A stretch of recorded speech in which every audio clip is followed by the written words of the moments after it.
Good morning and welcome to an at-home episode with Smashy Business. I'm Lubna Hamdan.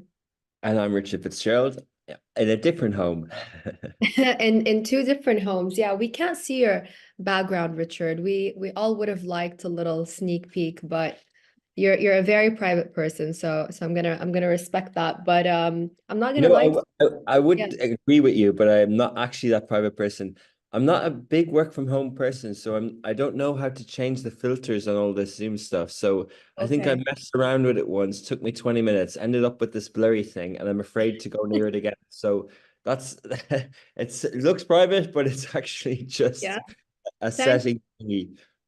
Thanks for clarifying that you're not a work from home person. Yeah, we had no idea that. Yeah, we had no idea about that, you know. The entire city is flooded, but Richard actually made it to the office this morning and then went back home. Yeah, the electricity office didn't work. The fingerprint. I did the Augustus Media board call sitting on a bench outside the office with the Wi-Fi, perfectly normal. I'm not a work from home person because I believe in the function of an office. I believe it, the Industrial Revolution, that what was manufactured 100 years ago, this thing called a maktab or an office, I think it still has a purpose, especially when you have content creation and studios and also go on about it, but it's like when you have people working together with teams and human beings interacting and knowing how to have emotional intelligence as their career grows, I think Yeah. it's important anyway. Yeah, absolutely. Hey, look, it's all about productivity, right? But yeah, so the weather has been pretty bad in Dubai. It's the first time that we get this much rainfall since I think it was 1949, if I'm not mistaken. I read that on the news today, and it's been affecting everything from businesses to schools to infrastructure. But I just got a bit of a flashback from Corona times because I'm going to be honest with you. I'm not going to pretend like I'm wearing this blazer and a full suit. I am actually wearing my pajama bottoms. Very COVID vibes. Yeah, no, I get you. So it works. Just don't stand up and open the door in the background, like as often Absolutely. happen people. And the Zoom stuff that go viral. Yeah, I think we've had some cloud seeding and weather stuff in Dubai, particularly in the last 12 months. But what we've seen on the roads, Lubnan, with businesses and airlines affected, people sleeping outside airports, people sleeping in their cars. It's bad and it's tragic, and it's sad, and it's easy to throw blame left and right, uh this is the weather, right? Like, this is a storm coming from Oman. This is global warming. Like, this is what we're dealing with. And as you Yeah. said, the show must go on. Dubai will bounce back. On the call this morning, William, who's based in San Francisco, he mentioned that they have fires there quite regularly in California. Right. And you Right. know the thing is, though, that not many people learn from it and are well prepared the next time, Mm. which maybe we can, take a moment today and see how can we be even more prepared next time. Yeah, absolutely. And you know what? Because everything is always perfect and kind of so perfect that it's so surreal sometimes in Dubai, it's nice to, get that taste of reality and say, you know what? Yeah. I mean, I don't know, a little bit of a struggle sometimes is nice just to remember that we do live in the real world. Everything is so easy here. Like one of my friends last night wanted to order food and he was like, I can't even get food into my house. I'm starving. I don't know what to do. I don't know. It's just nice to struggle a little bit sometimes in a city that's so perfect. And that takes me to the news today. The weather has been affecting mostly flights. There have been a lot of delays and cancellations. We just got an update very late last night, early this morning that Fly Dubai, and I think a lot of people saw that video of the Dubai airport runway absolutely flooded with water.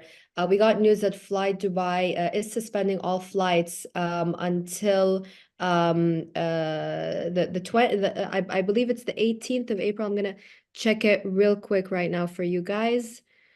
Here it is. That video was absolutely fascinating, by the way. No one has ever seen that until today. So it's suspending flights On 17th of April, it's suspending all departing flights from Dubai. Interesting that. And it's not, I don't think it's just Fly Dubai. I think a lot of the airlines are going to come out now with statements. Surely it cannot be the only airline that is suspending flights. And we're expecting more storms today in the UAE. Yeah, I think Emirates announced no check-ins until midnight tonight, so no additional check-ins if you haven't checked in already. I think Fly Dubai flights were suspended until midday today. So there's a lot of videos. There's a crypto conference, there's Token 49 taking place in Dubai. There's a blockchain conference. I saw videos of people, especially in from that, sitting out, lying on, camping outside Terminal 2, Terminal 3 in Yeah, Dubai. It affected everything, but these things do affect business, and then we sort of get on with it. But yeah, the airline industry, airline in particular, the transport, weather is always a factor, and their resilience and their speed of turnaround is always quite impressive as well. So, we've had 8 hours of dry time since midnight last night. I think the last major rainfall happened, kind of that big storm that was supposed to happen at 10 didn't. And yeah. then I've been driving around the roads, as you mentioned this morning, and it's just getting better and better by the hour. The sun is bright, it's strong, Yeah. it does dry. It will sort of take about a week really, and I just hope the people who are at home with electricity issues. And another thing we could talk about is the insurance. We see cars just ruined. The insurance claims and where you insured and all this sort of stuff. Obviously, people have car insurance, but the house claims, who do you blame? Is it the developers? Did you have house insurance? Like that's the Right. sort of the commercial knock-on effect, right? Right, yeah, it should be, yeah, that's interesting, and I think we are working on getting some experts to give us their insight about that. But a lot of residents have been complaining about very commercial building, commercial construction. Developers like Azizi, some people have been complaining the roofs have been falling down. But then you see the same thing in Emirates Mall. We saw that with the roof over a flying tiger. That video went viral. A part of that kind of, infrastructure collapsed a little bit in the mall. At both Emirates Mall and Dubai Mall were flooded with water. I mean, the infrastructure here is just not prepared for that kind of rainfall. Understandably, it hasn't seen that much rainfall for 75 years or so. Yeah, we did see some weather impact in Oman, in Qatar. Amman in Jordan is fine at the moment. I had a call there yesterday. Our Riyadh office is good. The weather is slowly improving in Egypt. So, regionally, it's the UAE that's been affected most, and Oman in particular. A Yeah. bit in Qatar, but not majorly there as well. So, yeah, regional business, the show will go on like all other post Eid conferences and events will be happening, especially in Saudi. Everyone is back to work and everything is just normal. And I'm sure after these few days, the UAE will sort of get back on track as well. It's funny because we also reported that Dubai Airport ranked the busiest in the world for international passengers, again for the 10th year in a row. I think Dubai just got jinxed. That's what we say in Arabic. Someone gave us the bad eye. That's our excuse for everything. Moving on to Eid, though, we've had two prominent businessmen, one from Egypt, talk about Eid holidays. They're saying they're too long, they're unjustified, and some businesses like banks need to stay open during the Eid holidays. So the first one is the CEO of prominent, it's a big retail giant. It's one of the oldest in Egypt. It's called B-Tech. It's both retail, brick and mortar, and e-commerce as well. His name is Mahmoud Khattab. He's the chairman and CEO at B-Tech. He stirred a conversation on social media. He had very candid remarks about vacation culture in Egypt. Some criticized him, some agreed with him, but he said these long Eid holidays, especially after a full month of slow business in Egypt during Ramadan. And it was very different to Dubai here. In Egypt, it was kind of much slower. Dubai was still fast-paced during Ramadan. He's saying it's not good for business, and we need to change that. Emirati billionaire Khalaf Al Habtoud, always in the media, very outspoken, very candid. He also said banks should remain open during holidays. He urged the government to reconsider the issue of closing the doors of banks completely during official holidays. But he did keep the workers in mind. He said, people should have the choice of working and not working. So he was pretty diplomatic about it. Usually he's kind of more candid. He was a bit more diplomatic this time. Um, Thoughts? I mean, I do agree about the bank thing and the Egypt work culture for sure. Yeah, definitely. I think that the work-life balance is important, and how societies run and holidays, like it's a given, it's accepted around the world. So let there be holidays, it's fine. But I do agree as well on leadership, and I'm glad that business people have come out and said this, because sometimes people expect the best of everything, right? Like they expect to be handed things, good infrastructure by their government and everything in place. But then when it comes to actually doing the work, are the hours in the day and the days in the week and the months of the year, the reality is, Lubna, we're talking about the weather, the impact of the economy in Dubai and UAE in the last 24 hours is significant. It's hard to put a Yeah. finger on it, but all the delivery in every sector yesterday, spend is down massively. Restaurants, so if people are taking holidays, this is what regular people who who don't really see the giants of business, and these two prominent business people see it. They see when people are unproductive that it affects their bottom line in that month, and an economy is the circulation of cash. That's what GDP is. The movement of transaction from one person to another, and the cuts in the middle, and just the free flowing of cash, whether it's banks opening, whether it's people showing up and doing an 8-hour shift and getting the minimum pay that was increased actually recently in Egypt, from I forget, I don't know the exact number, but that's one of the things that the government did. They increased the minimum pay in Egypt. I think it's from 600 Egyptian pounds to 1,200 or something tiny amount anyway, but the average salary in the month. But yeah, so these are the things that are, maybe it's up to 6,000. We should check that. But so these are the things that, that not everyone understands, that like an economy is the sum of its output. It's a sum of productivity. You know, if Yeah. if you work 6 days a week, you're going to make more money as a person, because and the country is going to progress faster. So if you take God more forbid. holidays. God forbid, Richard, we work 6 days, 6 days a week. Yeah, well, God forbid we go on holiday all year. Like I agree, like I agree with these guys, but I also agree with the current structure. Like you can't expect to progress as an individual if you take holiday all the time. Like, people come to the reviews at the end of the year or whatever, and they've had like loads of holidays, loads of work from home, loads of sick days. Cool, right? Like, but what hours did you put in? Everything's about what you put in and what you get back. If you do fitness, if you study for an exam, if you learn the language, right? So it's the same with work. And I don't think it's the same with building a country. It's the same with building a business. It's the same thing. But I think the Khalif Al Habtour one about he's like, the UAE is a very capitalist country in terms of being open to business, very tolerant. And they changed the weekends, and they did this and they did that. And I think he didn't say no holidays, as you said, more kind of more diplomatic this time. But he did say that, like, we've got so many trillions of dollars of cash in circulation. Uh, and when I read that headline, I thought maybe he's on about people going to branches, but that's not really what he's on about. What he means is that, Lubna, if you made a bank transfer on the 8th of April, it won't have come into effect until the 15th. So you're losing 8 days, even on digital banking. And this is the point. It's not about bricks and mortar, and it's about the banking days being open, the stock exchange being open, the free flowing of cash. And I think he has a point there. Yeah, I do think he has a point as well. I'm surprised that someone like Mohammed Labad didn't come out with a statement, because he feels very, very strongly about this. He doesn't believe in the life work balance. He believes in people working 24 hours if they could.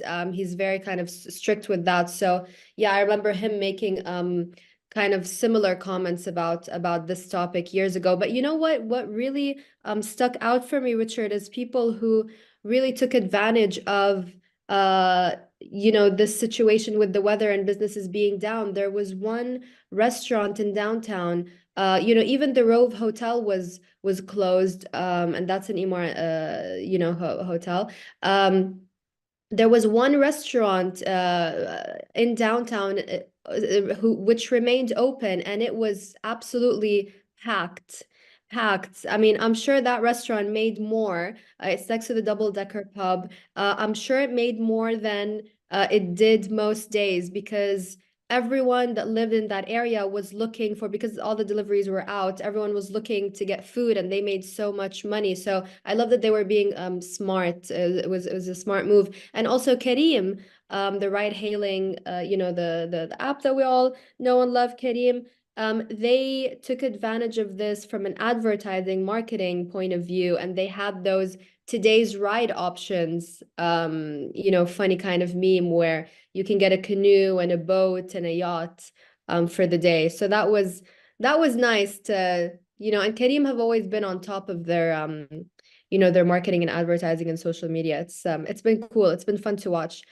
Um, Big things happening anyways, besides the weather. You mentioned the stock exchange. Spinneys is planning to go public with a 25% stake on the DFM, the Dubai Financial Market. That's another move on the exchange that we're looking forward to. We've been seeing a lot of companies list. So that's a major move for regional markets. Spinneys obviously is a very well regarded, well known supermarket chain. It's one of my personal favorites. It's going to offer 900 million shares through an IPO. Thoughts, Richard? Yeah, I think it's great. I think if we're counting, I think that's 7 of 10 that they promised us. It's sort of semi-state and up until now, and then there's some kind of pure retail ones. We had Brigiel Holdings, the hospitals and the pharmacies, and Yeah, now we're having Spinneys. Yeah, I think it's good. I checked the prospectus. I didn't read every one of the 246 pages, but I looked at the headlines. I saw that how profitable they are. I think they're $1 billion in revenue or something like that. And I think 70% dividends, 70% of profits that they'll pay in dividends every year. yeah, Uh, so, a lot of the Spinneys, the history of this story, I think we'll go into more detail on it, especially, but the people who set it up in the UAE, it's a UAE success story. It's in Kuwait, Lebanon, a few places across the region. Uh, you know, so I think it's healthy. And there's a lot of appetite, as we've seen, for these types of listings. And this is going to be one for the DFM. Last time we had ADX.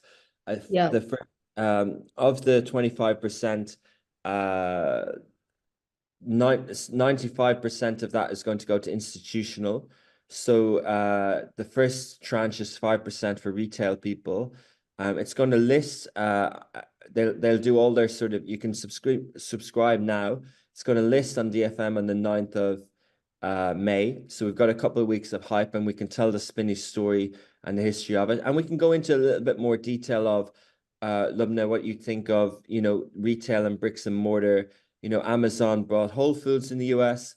Walmart are punching around. They're trying to buy random things as usual. yeah, All these companies are even trying to get into streaming and DVDs. I think Walmart are trying to buy some streaming yeah. service and stuff like that. They were even linked with TikTok in the past. I remember someone telling me the business model around Kipson's recently, and the Kipson's have sort of blown up here. The blue box, the branding, the lovely app, the good quality food. And I always wondered about, Lulu announced that they're going public as well. And now Yeah. we have Spinneys. And I wondered around their business models, but they seem to be so entrenched of them that they're on every high street that people know what to do. But for me, from the outside, they seem to have been very slow with e-commerce. With Spinneys, it's particularly very, very slow with e-commerce over the years. And I think it allowed the likes Yeah. of Kiptons to sort of steal a march there. And we saw the acquisition of InstaShop in UAE for a huge number that they were able to jump in there. And you've Etisalat buying a grocer, and Kareem even do groceries now. So I just think they kind of missed a trick. Their profits are there. Like as an investor, you take the money, you take the dividends, but Do I really believe that they're ripe for the future in this sector and they let people in? No. But do I think them being public will let them gobble up the Kipsons and sort of integrate it in the way that kind of Walmart and have done? Then yes, potentially the brand is there and they're probably going to be around for a long time to come. Yeah, absolutely. I do agree with you about Spinneys, and even Shweetram's when we look at that, and perhaps you could argue Waitrose as well. Very slow when it comes to e-commerce, even on InstaShop when you want to order from those supermarkets. Even though they, Spinneys and Waitrose specifically do have more kind of high-end, high-value products, but the delivery time is always, if not double, triple the delivery time of other supermarkets, and you kind of wonder why it's taken them so long. But perhaps Spinneys doesn't need to, perhaps doesn't need to that much kind of go, jump on that e-commerce train. I don't know. They seem to be doing well. Yeah, what do you mean by that? But they don't need to do e-commerce. They don't need No, to no, I be where mean, the consumer is.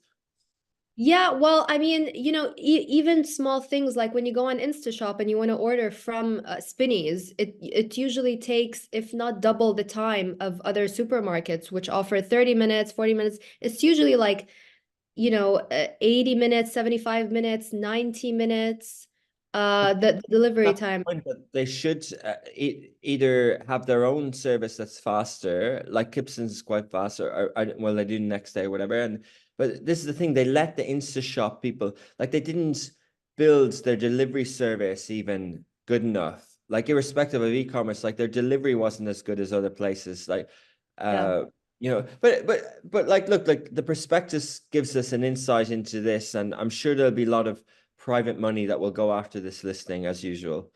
Yeah, absolutely.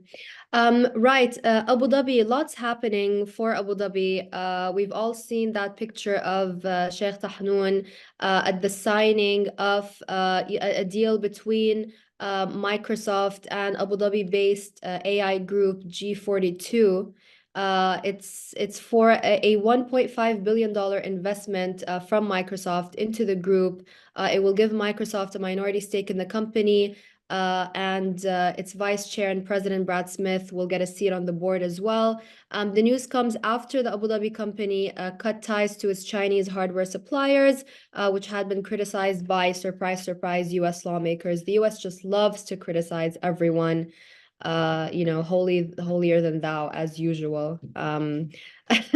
Anyway, experts predict the investments will not only bolster the UAE capital as a hub for AI, but also help it create a credible reputation as a tech partner as opposed to a funding source.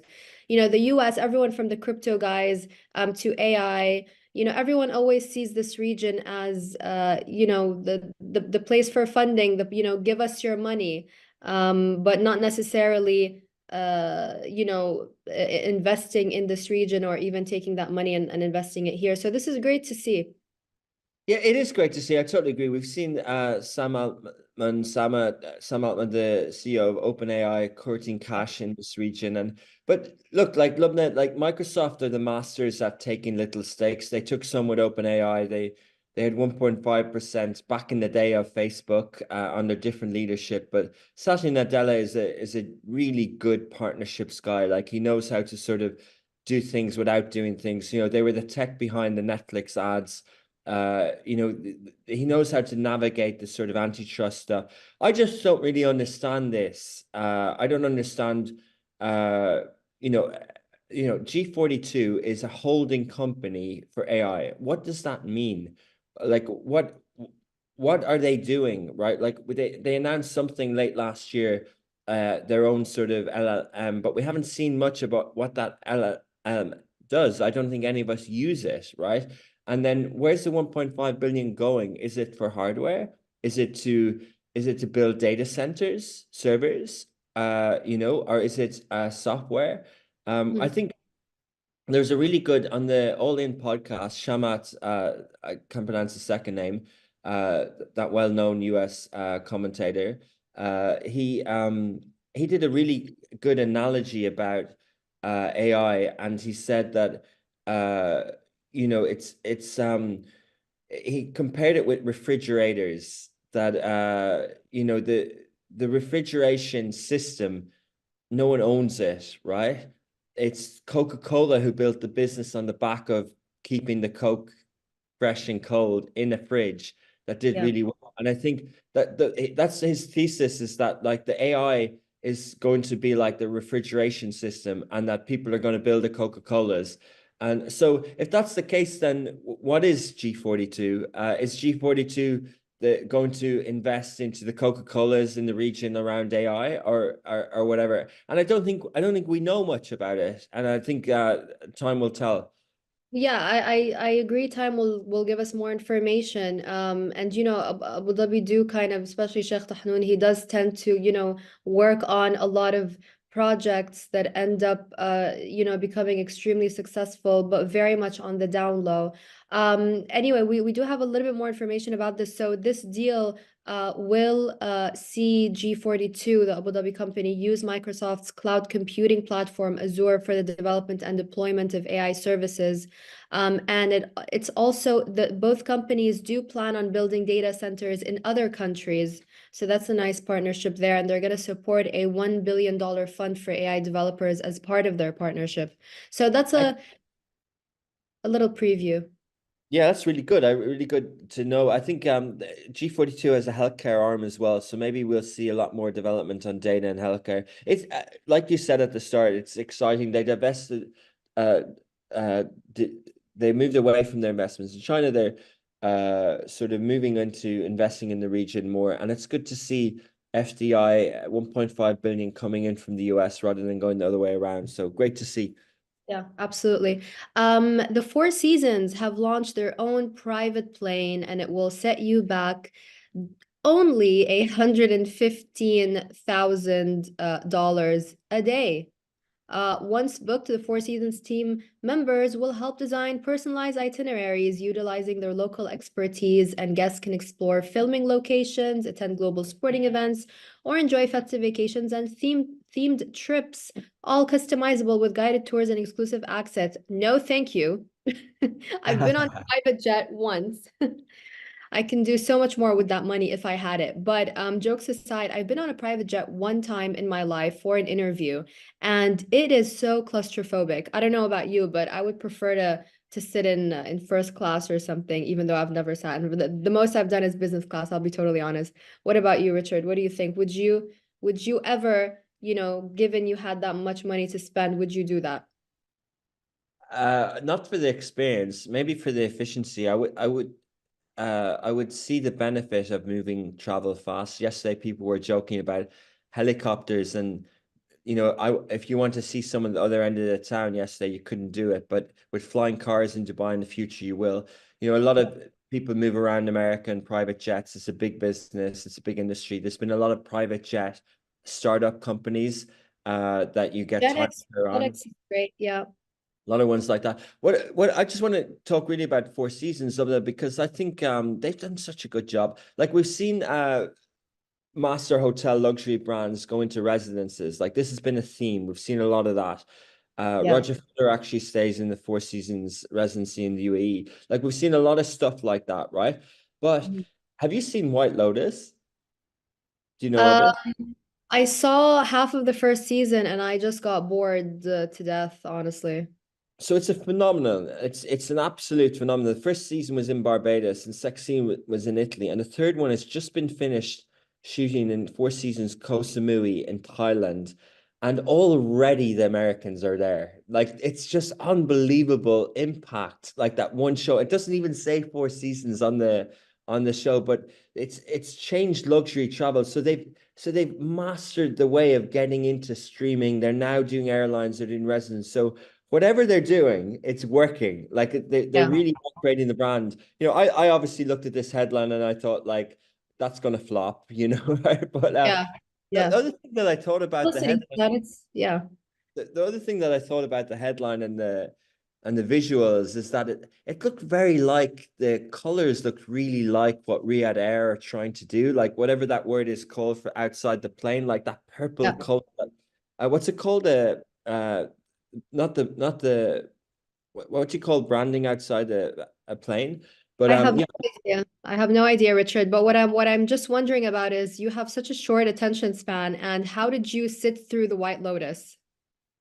I watched it on planes. Yeah, I watched it twice on planes. You know, Really enjoyed it. I don't really admit liking the White Lotus, but I was just fascinated by it. It's a bit gossipy. It's like relationshipy. It's backstabbing. It kind of hooks you in. It's good storytelling, and also every now and again, I do like to see. Like I haven't watched all those Netflix ones that everyone talks about. You know, the one from Korea and I don't, but I'd love to know them. Because I think so much. If you tell me, Lubna, that 1 billion people watch something, I want to know what's in their minds, what their reference points are from cultural. So Yeah, I'm really curious. I'm really curious to see why the American youth like 10 years ago they liked Gossip Girl, why the American or Breaking Bad or whatever, or now they like White Lotus, and I'm really curious to see why and yeah, what it says about society today, what it says about relationships and fidelity and infidelity and all that sort of stuff. And it's very prominent on it. Like it basically says it doesn't exist and many things like that. And I'm not an expert, but I'm really curious from a media point of view of what people are consuming. I'm not actually watching it for escapism and for boredom or whatever. Like I'm actually curious to see. yeah. And look at the story I just told. Like no one would tell you that about White Lotus. No one would have linked the airline with the Four Seasons of White Lotus because no one knows. I do because I'm obsessed over this business stuff. Yeah, yeah. No, it's a good point, and I love that kind of link. I always thought the Four Seasons was an extremely boring and very much overrated brand, but I guess people love that kind of beige, that, ultra luxury, expensive for nothing kind of thing. I don't know. I don't mean to, to talk badly about the Four Seasons, but there's just something extremely overrated about it, for me personally. But anyway, it will be interesting to see whether this does work or it actually flops. I don't know. I remember another hotel. I can't remember which one it was, but I do remember them launching something similar to this, and we haven't heard about it come back like since. So I don't know. Let's see. It'll be interesting because the kind of people who pay for this already have their own private jets, already have their entourage. I don't know. Four Seasons in the sky. Maybe it's interesting. We're running out of time.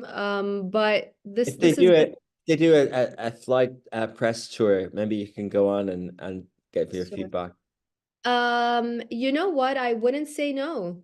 I wouldn't say no. I'll be claustrophobic for a couple of hours. Yeah, sure. Sure. If the Four Seasons is listening, yeah. All right. Change my mind. Good to chat this morning, Lovely. And hopefully we'll be back in the office tomorrow. Hopefully, yeah, hopefully. Or not. Right. Or not. Thanks, Richard, for your time. Thanks, guys, for listening. Watch us on smashy.tv, or listen to us wherever you get your podcasts. And